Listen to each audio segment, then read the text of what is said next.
If it's a quiet night out at the beach and your ex-old lady suddenly out of nowhere shows up with a story about her current billionaire land developer boyfriend and his wife and her boyfriend and a plot to kidnap the billionaire and throw him in a loony bin, I need your help, Doc. maybe you should just look the other way.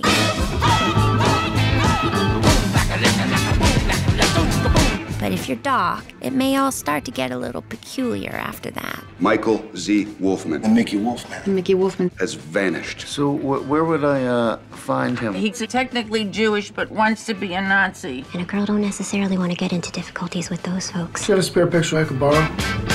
Ah! Well, maybe you're better off with the Nazis. Whoa. Are you all right? Am I? Are you? Ordinarily, we're the ones asking the questions. And your question is, which side am I on? Good question. Wrong answer.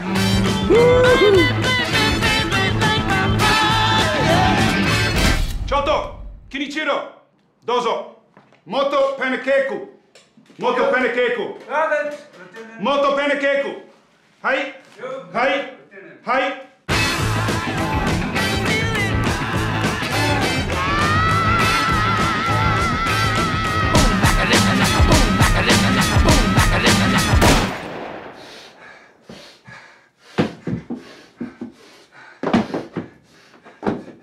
I get you!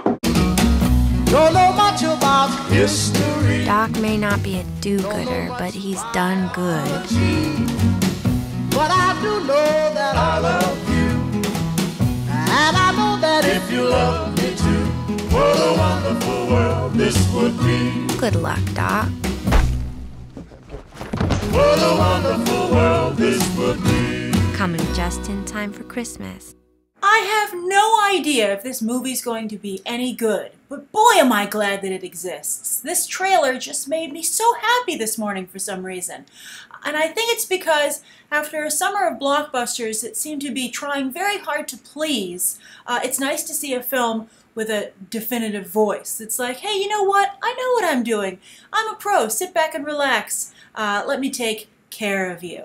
Now, of course, the last time Paul Thomas Anderson and Joaquin Phoenix did this, I did not like the results. I thought The Master was beautiful to look at, but ultimately somewhat empty. In fact, my theory about The Master was that it was like Scientology itself, that it was trying to say, if you say this movie's good, it's because, you're, falling into the cult mentality of just going along with the status quo that's been established by the leaders. And so in that way, I thought, hey, this is kind of brilliant, I guess, like Inception, but as far as entertainment goes, I'm not particularly entertained. Now, with this trailer, some of it looked fantastic. And I'm such a big fan of Joaquin Phoenix, particularly after Her. I think he's such a talented actor, and it's a shame that he's really shot his own career in the foot with his disparaging remarks about the Oscar. And disparaging, by the way, is a very polite way to put it. And that really made, hurt him, and it is what made him be snubbed with the Oscars last year for Her, when I think he deserved not only a nomination, but probably even a win. Very talented actor. I love what he's doing here. And there are points in the trailer where I'm like totally sold. Like I thought it was so wonderful when that police officer intentionally knocked him down outside of the station. It was done just so well. It was just, he was so obvious about knocking over Joaquin Phoenix's character, and Joaquin Phoenix's pratfall was just fantastic. And then I also liked it quite a bit when they talk about the questions and the answers. I thought that was a good bit of editing. And then I also really thought it was fantastic when they were in that, I believe, Japanese restaurant, and Josh Brolin is ordering in Japanese, and Joaquin Phoenix is just his reaction to that, just the way he was looking at Josh Brolin while it was going down was just so perfect. But then what gives me pause is that, it's a very stilted trailer. And then, the other thing I liked was when he shoots the guy at the end and he's like, did I get you? I was like, oh, you know what? You made me wait for that payoff, and it totally paid off. But I didn't like some of the, self-awareness, I guess you could say, of the trailer a little bit. The voiceover was maybe a bit too much at the end when they're like, just in time for Christmas. I was like, oh, you're getting a little too cute for me. And then also when he takes the photo and he screams as a reaction, you could kind of see it coming, and it just didn't ring true to me, while all the other comedy seems so interesting. It's very funny to see. It's almost like a lot of Johnny Depp's films done by the way of Wes Anderson. That's kind of what this is reminding me of. And doesn't that sound delightful? So I'm very excited to see this. I think it looks really, really, really at least interesting. And I'm just, again, it's so nice to see that there are still some artists making movies. And I wish that this was transfer over a little bit more into blockbusters. I know a lot of you sometimes give me a hard time because I'm such a big fan of blockbusters. I do love them, but I think that we're missing our Spielberg, our Zemeckis, the great action directors of their day who, were sure and they did know what they were doing, and you could just sit back and enjoy the ride.